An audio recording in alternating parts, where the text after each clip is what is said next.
جی میرا سوال یہ ہے کہ دنیا بنانے میں خدا کی سوچ اور سمجھ بتائیں۔ اس نے کس سوچ اور سمجھ کے ساتھ دنیا بنائی ہے؟ اس نے یہ دنیا کس مقصد کے تحت بنائی ہے؟ آسان طریقے سے دلیل دے کر سمجھائیں۔ اس مقصد کو جاننے کے لیے سب سے پہلے خدا کو جاننا ضروری ہے، سنسار کے سچے مالک کو جاننا ضروری ہے، اس کے بارے میں جاننا ضروری ہے۔ اب تھوڑی سی میں آپ کو خدا کی پہچان بتا رہا ہوں، اس کے بعد میں سوال کا جواب دینا شروع کروں گا۔ جو بھی ہمارے بھائی یا بہن ہمیں یوٹیوب پہ سن رہے ہیں، میں ان سے ریکویسٹ کرتا ہوں، خوشامد کرتا ہوں کہ ہماری ویڈیو کو پورا سنیں اور چینل کے اندر جا کر کے ایک ایک کر کے سبھی ویڈیو دیکھیں اور سنیں، اور جتنا بھی ہو سکے جو بھی ہمارے بھائی یا بہن یہ چاہیں کہ ہمارے چینل کے اندر سے ویڈیو نکال کر اسلام کی سچائی پھیلانا چاہیں پھیلا سکتے ہیں۔ ہماری طرف سے انہیں کوئی بھی پریشانی نہیں ہوگی، ہمیں خوشی ہوگی۔ تو آئیے جواب کی طرف چلتے ہیں زیادہ وقت نہ لیتے ہوئے۔ سب سے پہلے یہ سمجھ لیں کہ کچھ نہ تھا، خدا تھا، اللہ تھا، سنسار کا سچا مالک تھا۔ اللہ کا کہیں سے شروع نہیں ہوتا، نہ اس کا اینڈ ہوتا ہے۔ کچھ نہ رہے گا، اللہ رہے گا۔ اب دوسری بات، اللہ کے برابر کوئی نہیں، اللہ جیسا کوئی نہیں، اس سے بڑا کوئی نہیں۔ اب جب اس سے بڑا کوئی نہیں، اس کے مقابلے کا کوئی نہیں ہے، تو وہ کسی کا محتاج بھی نہیں ہے۔ اپنے کسی بھی معاملے میں اللہ کسی کا محتاج نہیں ہے، کسی کے سامنے بے بس نہیں ہے، سب اس کے سامنے بے بس ہیں۔ اب ایک بات اور سمجھ لیں، جو چیز جہاں پر بھی ہے وہ سب اللہ کی پیدا کی ہوئی ہے۔ ایک اکیلا اللہ پیدا کرنے والا ہے۔ کیا ثبوت ہے کہ ایک ہی ہستی اس کائنات کو چلا رہی ہے، وہی اللہ ہے، اسی نے اس کائنات کو بنایا ہے۔ وہ اپنے زندہ رہنے میں کسی کا بھی محتاج نہیں ہے، کسی کے سامنے بے بس نہیں ہے۔ یہ تو موت کا خوف تو ہمارے ہی تو ہے دنیا میں۔ اللہ نے موت کو پیدا کیا ہے، تو موت اللہ کی پیدا کی ہوئی چیز ہے، موت بھی اللہ سے ڈرتی ہے۔ اب آپ ذرا اندازہ لگائیں کہ دنیا کی ہر چیز ڈرتی ہے موت سے، اور موت ڈرتی ہے اللہ سے، اور اتنی ڈرتی ہے، اتنی ڈرتی ہے، اتنی ڈرتی ہے کہ کل قیامت کے دن جب اللہ فرمائے گا کہ میرے عرش کے نیچے سب میری پیدا کی ہوئی مخلوق ہیں، ہاں سب مر جاؤ، میں ہی سب سے بڑا اور سب سے اونچا ہوں، میرے سنگھاسن کے نیچے ہر چیز میری پیدا کی ہوئی ہے۔ اب آپ ذرا اندازہ لگائیں، ان لوگوں سے پوچھیں جو خدا کو کڑ کڑ میں مانتے ہیں، جرے جرے میں مانتے ہیں، گوبر کی پوجا کرتے ہیں، پتھر کی پوجا کرتے ہیں۔ انہوں نے خدا کی شان کو، ایشور کی شان کو ان لوگوں نے کتنا گھٹایا ہے۔ موت کے بعد معلوم پڑے گا، ابھی تو امتحان چل رہا ہے، جو مرضی آئے وہ کرتے پھرو۔ اتنی سی بات لوگوں کے سمجھ میں نہیں آتی کہ سنسار کا سچا مالک جو پوتر ہستی ہے، اس کو اونچا ہی ہونا چاہیے، جبھی تو وہ بڑا ہے۔ سب سے بڑی چیز ہمیشہ اونچی ہوتی ہے۔ تو اللہ کڑ کڑ میں نہیں ہے، بلکہ ہر چیز اس کی نظروں کے سامنے ہے، اس کے گیان کی روشنی میں ہے، اس کے علم کی روشنی میں ہے۔ اللہ کڑ کڑ میں نہیں ہے، بلکہ علی کل شیء قدیر، اللہ کا قبضہ، طاقت اور کنٹرول ہر چیز پر ہے۔ اگر اللہ کڑ کڑ میں ہو تو پھر موت کیوں آئے بھائی؟ اگر انسان کے اندر بھی خدا کو مانا جائے تو پھر انسان کو موت کیوں آئے؟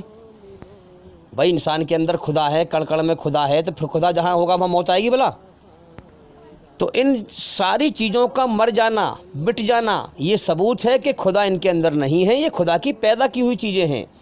ہر چیز پر ہر سمے اللہ کی نگاہ ہے اور ہر چیز پر کنٹرول ہے۔ یہ زمین و آسمان کے بیچ میں جو وقت ہے، یہاں موت کا تانڈو ہے، موت کا کھیل ہے۔ تو زمین و آسمان کے اندر اندر یہ موت کا کھیل ہے، موت کا سسٹم ہے، وقت کا سسٹم ہے، دکھوں تکلیفوں کا سسٹم ہے۔ یہ اللہ کی پیدا کی ہوئی جو چیزیں ہیں، زمین و آسمان کے بیچ میں ہیں۔ اللہ، ہم دیکھیں کہ زمین و آسمان کے بیچ میں وقت ہے، موت کا سسٹم ہے، تو اللہ وقت سے اوپر ہے۔ قرآن مجید میں کہا گیا ہے وَلَمْ يَكُن لَهُ كُفُوًا أَحَدٌ، اللہ کے جیسا پورے سنسار میں کوئی نہیں ہے۔ جو کچھ تمہیں دکھائی دے رہا ہے یہ سب اللہ کی پیدا کی ہوئی چیزیں ہیں۔ اللہ کے جیسا پورے سنسار میں کوئی نہیں ہے۔ اللہ سب سے الگ اور نرالا ہے، وہ ایک ہے، سب اس کے محتاج ہیں، وہ کسی کا محتاج نہیں ہے۔ نہ اس نے اپنے پیٹ سے کسی کو جنا ہے اور نہ وہ کسی اور سے جنا گیا ہے، نہ اس کے ماں باپ ہے، نہ وہ کسی کا باپ ہے، نہ اس کی شروعات ہوتی ہے نہ اس کا انت ہوتا ہے۔ نہ وہ کسی کے پیٹ سے جنتا ہے نہ مرتا ہے، نہ کسی اور سے جنا گیا ہے نہ مرتا ہے۔ تو سنسار کی چیزوں کی پوجا کرنا، ان کے آگے سر جھکانا، دنیا کی کسی بھی چیز سے اللہ کی برابری کرنا، یہ بہت بڑی پاگل پنتی ہے اور بے وقوفی والا کام ہے۔ اگر تم دنیا کی کسی بھی چیز سے اللہ کی برابری کرو گے تو وہ اللہ ایشور ہو ہی نہیں سکتا ہے، کیونکہ اللہ سب سے الگ اور نرالا ہے۔ اسی بات کو ویدوں میں کہا گیا ہے کہ جو لوگ اللہ کی پیدا کی ہوئی چیزوں کی پوجا کرتے ہیں، جیسے زمین ہے، آسمان ہے، سورج ہے، چاند ہے، جو بھی ہے، گائے ہے، جو بھی چیزیں ہیں، تو وہ لوگ جہنم کی آگ کے اندھیرے میں جا رہے ہیں۔ اور جو لوگ انسان کے ہاتھ کی بنائی ہوئی چیزوں کی پوجا کرتے ہیں، ٹیبل، کرسی، میز، پتھر کی مورتی، اگڑم جھگڑم جتنی بھی چیزیں ہیں، جو لوگ یعنی اس میں سنسار کی ہر چیز آ گئی، جو لوگ سنسار کی ہر چیز کی پوجا کرتے ہیں وہ اور بھی بڑے جہنم کے گھور اندھیرے میں جا رہے ہیں، نرک کی آگ کے اندھیرے میں جا رہے ہیں۔ جو اپنے سچے مالک کو بھول کر شیطان کے بہکاوے میں آ کر غلط چیزوں کی پوجا کرے گا، وہ نرک کی آگ میں جائے گا، نرک کی کالی آگ میں جائے گا۔ اب لوگ دنیا میں گمراہ ہیں، اللہ کی پیدا کی ہوئی چیزوں کی پوجا کر رہے ہیں، ان کے آگے سر جھکا رہے ہیں، کبھی انسان کے آگے سر جھکا رہے ہیں، کبھی پتھر کے آگے، کبھی گائے کے آگے، کبھی پیڑ کے آگے، کبھی سورج کے آگے، کبھی چاند کے آگے۔ یہ ایسا کیوں کر رہے ہیں؟ کیونکہ یہ دل سے اللہ کی کھوج نہیں کرتے، یہ اپنی منمانی کے دھرم میں پھنسے ہوئے ہیں، اللہ کی مرضی کو جاننے کی کوشش نہیں کرتے۔ اسی بارے میں آپ کو بتاؤں گا کہ اس نے کس سوجھ بوجھ کے ساتھ یہ دنیا بنائی ہے۔ اللہ کی دی ہوئی عقل کا انسان اتنا سا بھی استعمال نہیں کر رہا کہ رات دن دھڑا دھڑ اپنے جیسے انسانوں کے سامنے سر جھکا رہا ہے، اپنے جیسے گندے پانی قطرے سے بنے ہوئے انسان کے سامنے سر جھکا رہا ہے، اور کیا کہہ رہا ہے کہ انسان کے اندر خدا ہے، کڑ کڑ میں خدا ہے، جرے جرے میں خدا ہے، خدا نے اس کائنات کا روپ دھارن کر لیا ہے، ہر چیز میں خدا ہے۔ اچھا، اگر ہر چیز میں خدا ہے تو چلو ڈسکس کرتے ہیں، چلو اس بارے میں۔ تم جس انسان کے سامنے سر جھکا رہے ہو، اگر اس کے اندر خدا ہے تو پھر وہ اپنی موت سے بچ کے دکھا دے۔ خدا کے جو قانون ہیں ہر چیز پہ چھائے ہوئے ہیں جو اپنے اوپر دکھوں کو روک کے دکھا دے، بیماری کو روک کے دکھا دے، بڑھاپے کو روک کے دکھا دے۔ ارے یہ مانتے ہو کہ نہیں کہ خدا موت سے پوتر ہے، بیماری سے پوتر ہے، دکھوں سے پوتر ہے، بیماری سے پوتر ہے، مصیبتوں سے پوتر ہے، کمزوری سے پوتر ہے؟ اگر تم یہ نہیں مانتے تو تمہارا دھرم ہی پھر غلط ہے، تمہاری آستھا ہی پھر غلط ہے۔